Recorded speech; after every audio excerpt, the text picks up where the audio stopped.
here we are with the video game cram session hosted by myself and Bonsai Mother Bandit, baby. That's me. Let's do this. I want you to start us off, Jay. Right. So we're going to start off with obviously what just happened, right? Last week, the game of the year, very much anticipated every year. Everybody looks forward to it. Every gamer knows about it. We just sit there and watch because it's basically E3 2.0.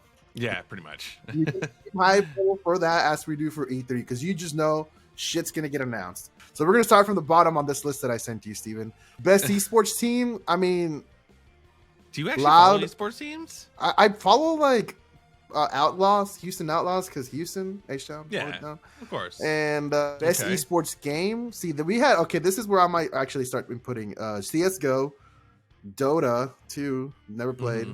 I didn't know that was by Valve either. Interesting. Yeah. League of Legends, and Rocket League. And then we had Valorant, who was the winner.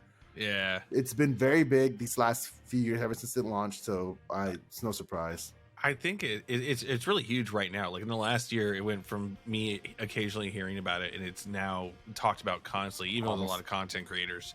Yeah, it's very. I would say it's on par. I think that Valorant and CS:GO are probably like the two. Probably League too. I don't know how many people play Dota. I see more people play League than Dota. So. I just feel like Dota's really good game. It's the original Defense of the Ancients guys working with Valve, and it's a solid game. But I just feel like League has way better PR. Like you were talking about the Worlds event. I mean, they usually make a music video every year with a major star or a major group of singers and songwriters, and then they fold that in. It's a whole media circus. And I know Dota had the international, and it's this huge event that has great prize pool, but the level of PR Riot is putting into that Worlds event is something else, and that's why League of Legends is on the tip of everybody's tongues. Oh, that and the terribly toxic community. So that's always exciting to get involved in. I remember one time I played League. The first time my friend, I told him I would never play League, but I was like, fine, I'll play one game. And I know how to talk. You know how I have fun? I have fun talking shit. And like I was starting to like, I'm gonna say this and that. And they're like, don't do it. I'm like, why not? It's quick play. Just let me say something. Yeah. Anyways, moving on. Innovation and accessibility. I don't know what that means. Oh, so this is essentially the options they have in these games for people who may have physical deformities, handicaps, things like that. There's a lot of options. Like, in the old days, the best they ever got was things like subtitles for hearing impaired and stuff like that. But with haptic feedback, different control setups and things like that, people with varying degrees of disabilities can now play AAA games and not be hindered by it. Okay, that's pretty cool. I didn't know that. I didn't know that offered that many. That's okay. That's cool. Best adaptation. Okay. Do you see these nominees? Do you see the one I'm eyeballing here? Of course I do. I see you eyeballing the Sonic the Hedgehog 2. Yes, sir. I know you do, but you also know Arcane deserved that win. Yes, but they should just make a separate category for like TV shows and movies. Yeah, fair enough. I think you just want Sonic to get a win. I just want Sonic to win. Yeah, absolutely. I want Sonic to win something. Okay, so all of the adaptations were Arcane, League of Legends, Cyberpunk Edge Runners, The Cuphead Show, Sonic the Hedgehog 2, and Uncharted. Which that movie was. I didn't watch it, but look, I didn't even want to watch it. Look, whenever this was announced and they had the nominees, the only two people were talking about was Arcane and Cyberpunk Edge Runners, and I love Studio Trigger. And I do like Cyberpunk stuff, but Arcane was a banger like no other.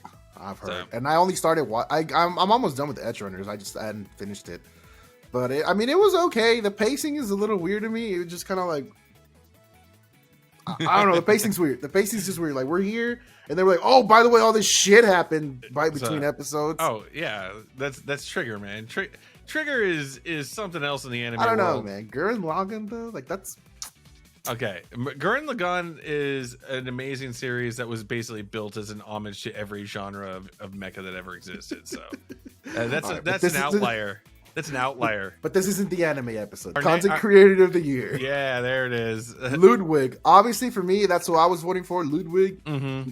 Pretty fucking badass. He does a lot of shit. He actually just had his chess boxing over this last weekend that we were watching.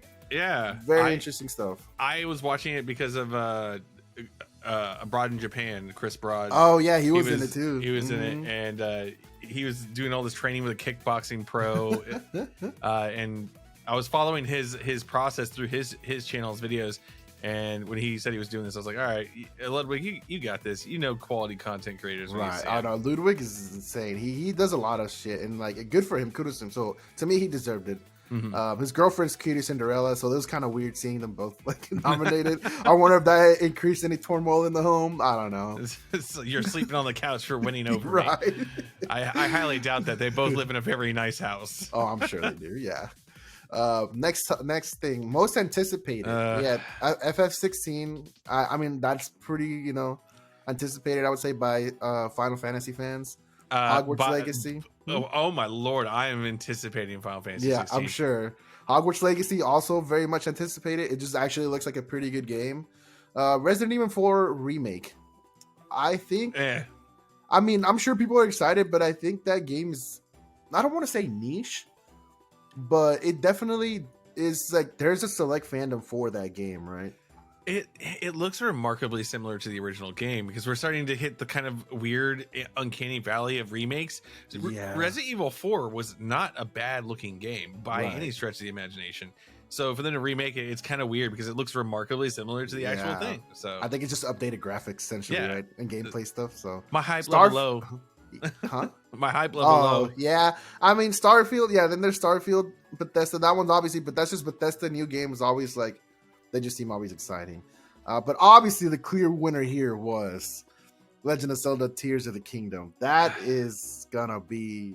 Yeah. You might disagree. I don't know. I don't disagree. Okay, that's the weird thing about this category. See, FF16 is being developed by Yoshi P or Naoki Yoshida, who resurrected Final Fantasy 14, and I, as you know, I'm a huge lover of Final Fantasy 14 and a long-time player, and I'm liking what I'm seeing from it.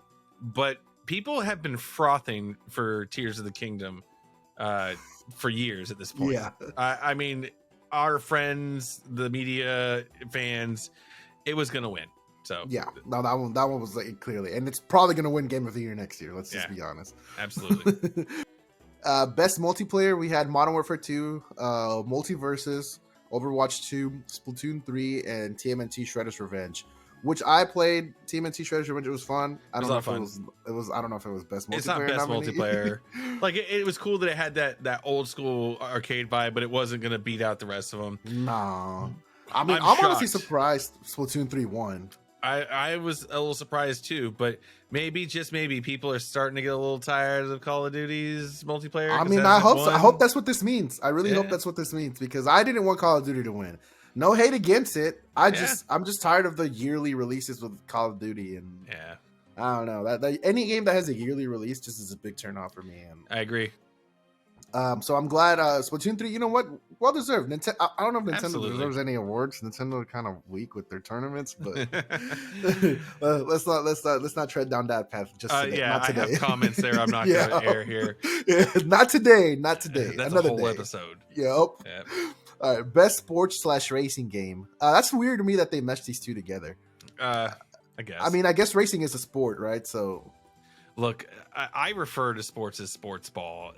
You're right. I don't really commit to it. Whenever people start talking details of sports, because that's the problem. I'm like, sports are fun. Football, people play football. Watching people play football, that's pretty fun. You got a team? No. Well, this person does this, and they have these points, and yes. Best family game: Kirby and the Forgotten Land, Lego Star Wars: The Skywalker Saga, Mario plus Rabbids again. Interesting seeing a second nominee. Nintendo Switch Sports and Splatoon 3. I don't know what and so the winner was Kirby and the Forgotten Land. Rightfully should be. I didn't expect it. I didn't expect that to win. I thought Lego Star Wars was going to win. Star Wars has played itself out. But if we're being completely honest, liar.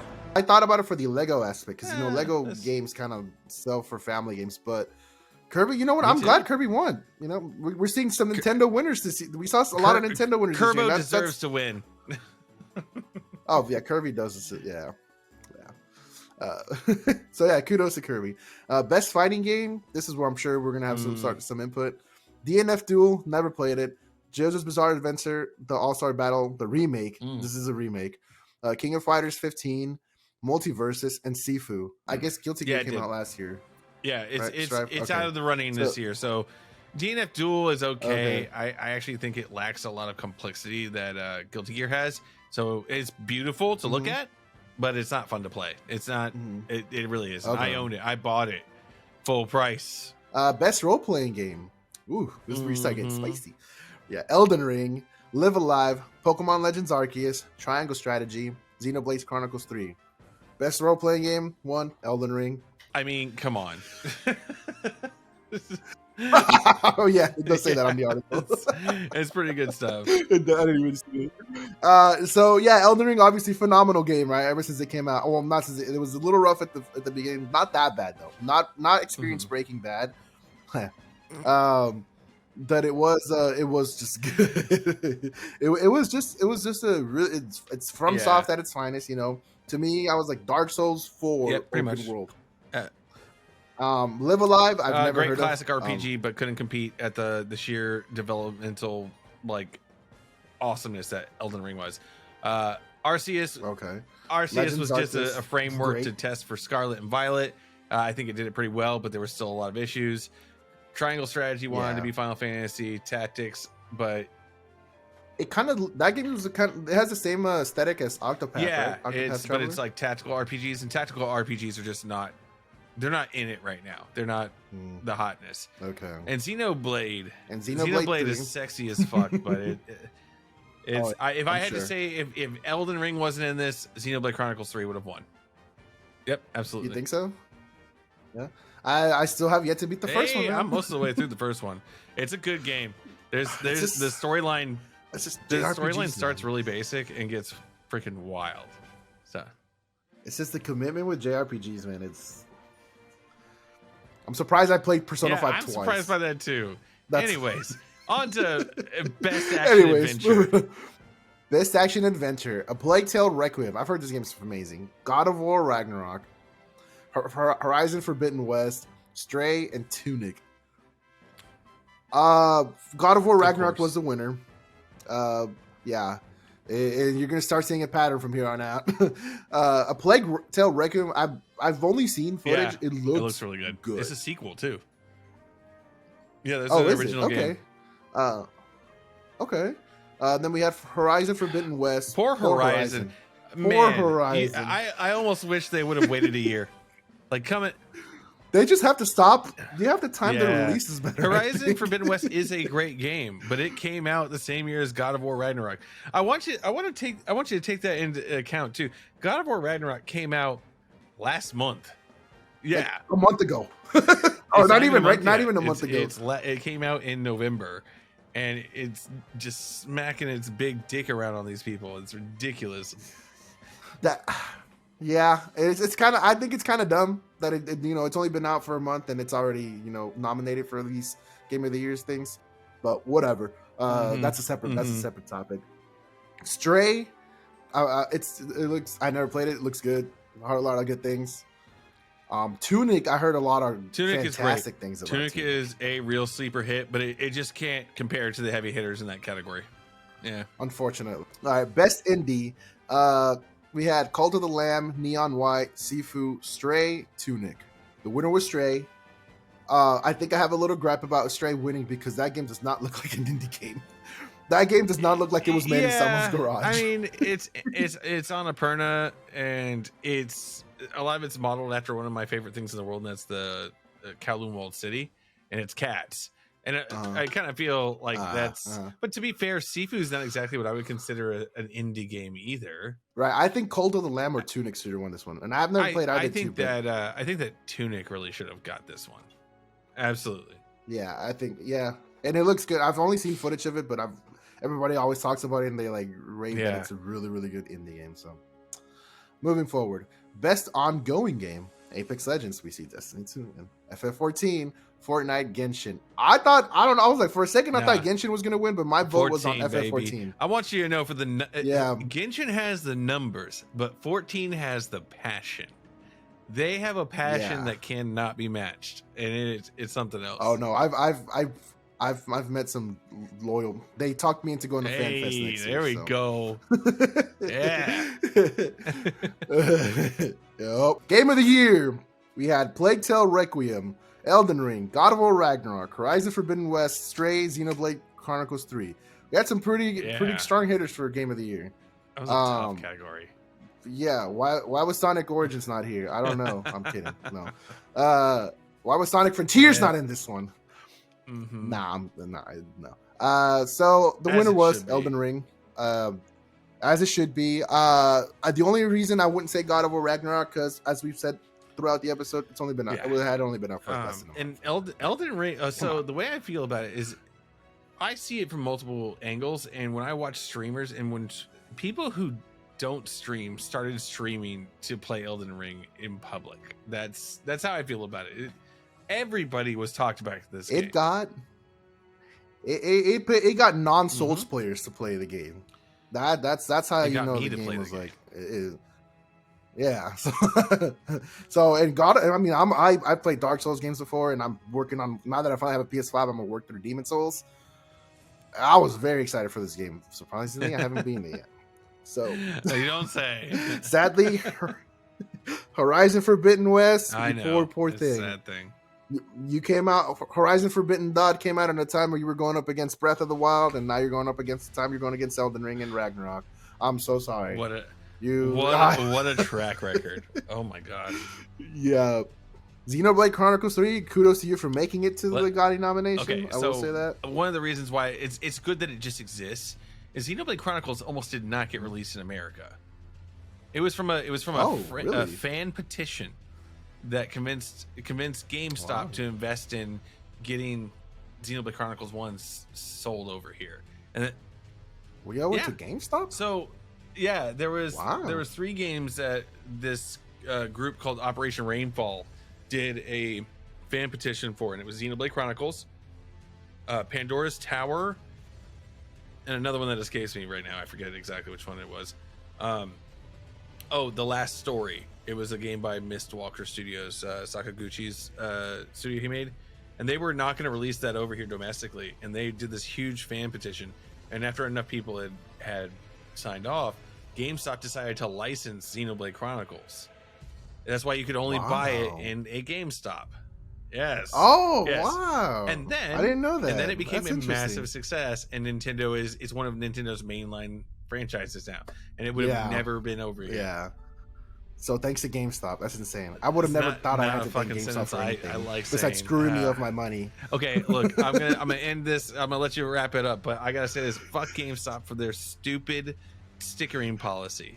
I wanted to buy used games. I didn't want you to put that fucking sticker on the goddamn art under the plastic. Why would you do that? You're actively toxic. You're actively toxic sellers. I hate you. I hate you. I hate you. Anyways, all my hatred is. Yeah, but thank you for Xenoblade. Okay. So this episode was a lot longer. Like I said, our normal format, besides this episode, will be 5 to 10 minutes. This one was just, there was a lot. We didn't know what we were getting into. We bit off more than we could chew. However, if you listened through it all the way, thank you. I appreciate it. I'm sorry that we didn't get to the actual announcements. That'll be a next episode. But look, we could be here. It'd be a full podcast episode if we go through the announcements. So we don't want that. We want this to be a bite-sized amount, something you can just chew on for 5 minutes. And be like, all right, cool. We got it. Let's go. We're just going to cram all these. Sounds great. We should split the whole thing. So anyways, thank you for showing up. This is it. We're going to sign off. If you have any questions, comments, concerns about what we think, leave us in the comments below. Like and subscribe. You know the jazz. Everybody tells you. And you can find us at the social medias that are probably below us. Peace. Until next time. Actually, I think I flicked people off. Like, peace. There we go. Don't flick people off. But as I'm signing off, please don't do that. How do you stop this? Oh, there we go.